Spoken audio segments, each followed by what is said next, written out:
Hello, friends. This is Dave Hurwitz, executive editor at ClassicsToday.com, here with If I Could Only Have One Work. If I could choose only one work by Beethoven, it would have to be, well, it would have to be Grosse Fuge. Now, I know that some of you are saying, yes, he's just joking. It's the Grosse Fuge. But no, I don't mean the Grosse Fuge.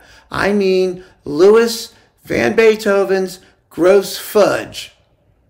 Well, okay, so you're thinking Beethoven like the composer. I'm not. I'm thinking Beethoven's grandnephew, whose name was Ludwig van Beethoven, until at least he got in trouble in Munich and fled with his wife to the United States, where he was an extremely successful railroad magnate in Michigan and later Chicago and eventually New York, and an inventor, and became quite comfortable and successful. And he had 5 kids, some of whom died and disappeared, and we're not quite sure what happened to all of them.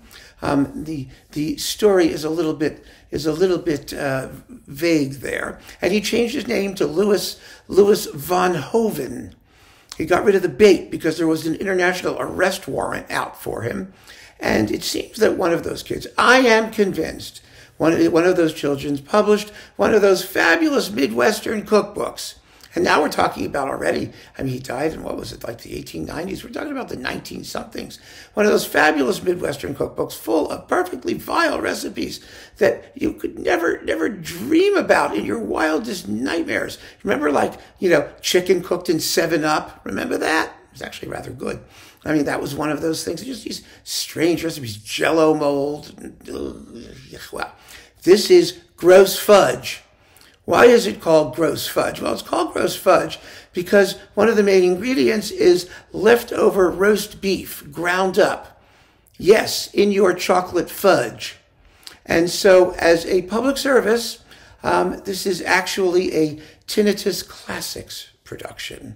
I don't mind telling you, Tinnitus Classics is publishing the recipe right here on my YouTube channel. So let us go through that, shall we? How do you make Grosse Fuge? And those of you who are waiting for that other Beethoven, the one who came earlier that doesn't really matter, he's coming. Just hang in there.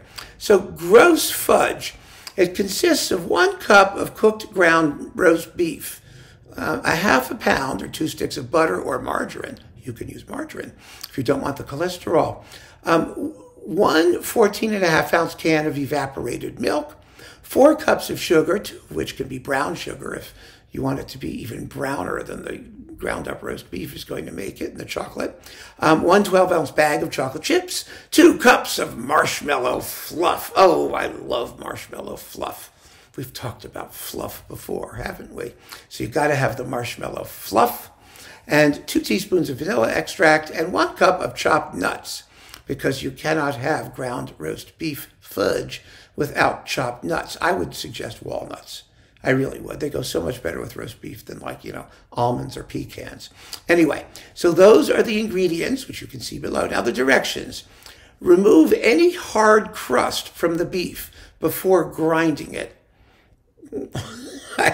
I hope your roast beef didn't have a hard crust to begin with, but if it's gotten crusty, being sitting in the fridge after your initial meal, well, take that crust off, because you do not want your fudge to be crusty and crunchy because of the roast beef. The nuts, okay, they can be crunchy, but the crunchy beef is not good.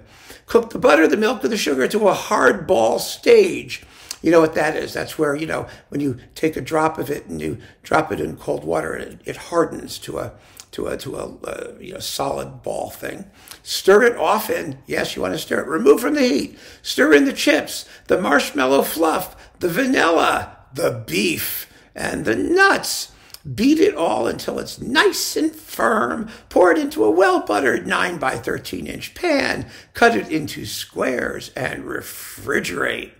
And then enjoy to your heart's content and thank Louis van Hoven, Ludwig van Beethoven's fabulous grandnephew for not only inventing, like, red cap card service and running the railroads in the Midwest, but also for giving us Grosse Fuge, something that is really a wonderful thing to go with the Grosse Fuge if you're looking for something to snack with while you're listening to it. Actually, you see, they go together. They really go together, the Grosse Fuge with the Grosse Fuge. So even though you may be disappointed that this was not the Beethoven talk you may have been looking for, you will find a really good purpose for Grosse Fuge. So keep on listening, friends, and munching from Tinnitus Classics. Take care.